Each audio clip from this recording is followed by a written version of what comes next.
Selamat pagi, Mbak. Selamat pagi, Nars. Baik, Mbak, perkenalkan saya Nurs Risa. Saya perawat yang bertugas pada pagi hari ini. Nah, ini kalau boleh tahu dengan Mbak siapa? Mbak Gita. Oh, Mbak Gita ya. Oke, Mbak Gita alamatnya di mana, Mbak? Alamatnya di Mayang Villa. Di Mayang Villa ya. Oke, baik Mbak Gita, sebelumnya kalau boleh saya tahu, Mbak Gita kesini karena apa? Gini, Nars, saya nih udah 3 minggu ini demamnya nggak sembuh-sembuh, diare juga nggak sembuh-sembuh. Kenapa ya kira-kira? Oh, berarti karena demam sampai diarenya nggak sembuh-sembuh ya, Mbak ya? Oke, baik. Nah, Mbak Gita, ini kita akan berbincang-bincang mengenai kondisi kesehatan Mbak Gita saat ini. Nah, itu waktunya kira-kira 10 menit. Nah, sebelum kita mulai, Mbak Gita, apakah ada yang ingin ditanyakan terlebih dahulu? Belum ada, Nars. Belum ada ya. Oke, baik Mbak Gita. Nanti saya mohon kerjasamanya ya Mbak. Nanti Mbak bisa menceritakan dengan jujur apa yang saya tanyakan. Nanti juga saya akan jaga kerahasiaannya. Oke Mbak, sebelum itu saya permisi untuk tutup pintunya dulu supaya privasi Mbak Gita lebih terjaga ya. Oke, Nars. Nah, baik Mbak, ini kita bisa mulai ya Mbak ya? Ya, silahkan. Oke, baik Mbak Gita, apakah Mbak Gita sudah menikah? Belum, Nars. Belum ya. Apakah kalau saat ini Mbak Gita punya pasangan? Belum ada, Nars, masih jomblo. Oh, belum ya. Oke. Mbak Gita, mohon maaf sebelumnya. Apakah Mbak Gita sudah pernah berhubungan seksual? Belum juga, Nars. Kalau menggunakan alat-alat suntik, apakah Mbak Gita sudah pernah? Alat suntik pernah beberapa kali, Nars. Nah ya Mbak ya. Oke, Mbak Gita, menurut pemahaman Mbak Gita itu mengenai HIV/AIDS itu penularannya yang bagaimana sih Mbak?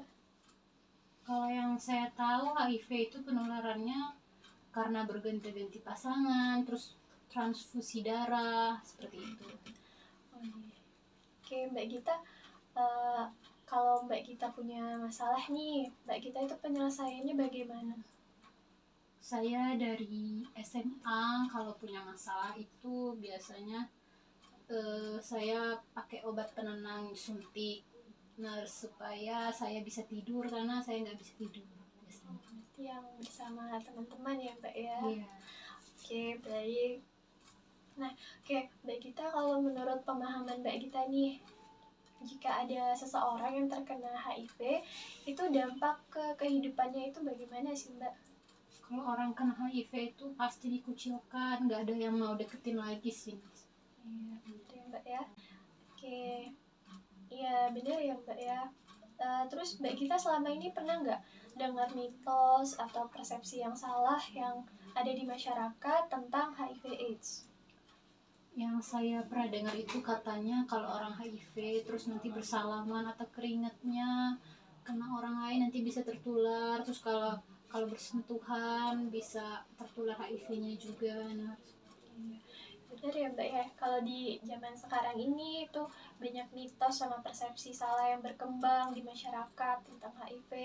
Mereka itu taunya ya kalau kita berinteraksi sama orang HIV nih pasti tertular nih nanti. Padahal walaupun cuma berbicara ataupun salaman itu nanti bisa tertular. Padahal itu sebenarnya hanya kekeliruan ya Mbak ya, pemahaman yang keliru. Kalau penularan HIV itu ya seperti yang Mbak kita bilang tadi, itu benar. Dari hubungan seksual, dari pemakaian jarum suntik yang bersama berganti-gantian, ataupun dari transfusi darah. Oke. Nah, Mbak Gita, Mbak Gita ini sebelumnya berapa bersaudara? 2. Oh, 2 ya. Mbak Gita kalau punya masalah, pernah nggak sih cerita sama orang tua atau saudaranya? Saya kalau punya masalah selalu ceritanya ya ke teman-teman, ngumpul-ngumpul sama teman, terus pakai obat-obat penenang disuntik sama teman-teman karena ya nggak di rumah nggak ada yang mau dengerin saya. Oke, berarti lebih ke dipendam sendiri ya Mbak ya, terus dibawa have fun sama teman-temannya ya.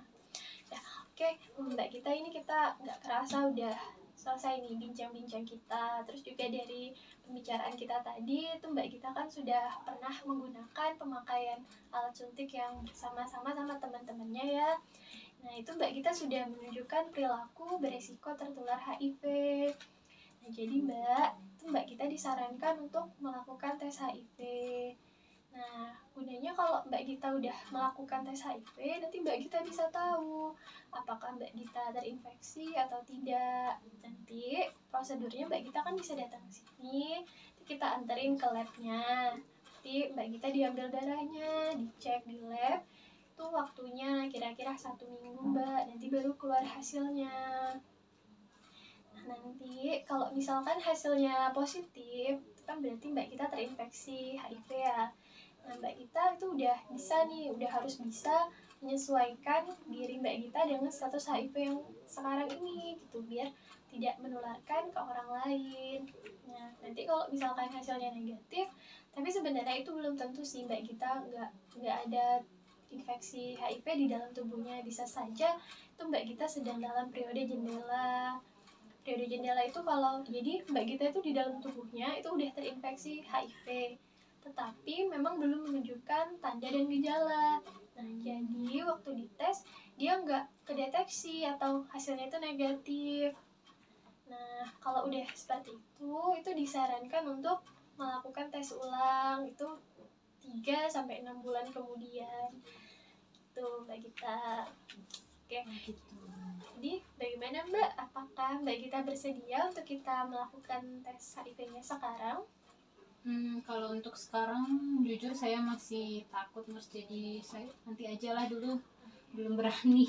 Si takut ya? Oke, nggak apa-apa Mbak Gita. Nanti kalau sewaktu-waktu Mbak Gita sudah siap, Mbak Gita boleh datang lagi ke sini. Nanti kita konsul lagi lebih lanjut sama saya, ya Mbak ya. Oke. Oke, Mbak Gita, ini konseling kita udah selesai. Mbak Gita gimana perasaannya? Saya sedikit lega Nars, karena udah bisa bercerita dan udah banyak dapat informasi juga dari Nars. Ya, udah lumayan lega ya Mbak ya. Baik, oke Mbak Gita juga tadi bagus sekali kerjasamanya, sudah mau menceritakan sama saya dengan jujur dan baik. Terus juga ya tadi Mbak Gita gak ada yang ditutup-tutupi ya.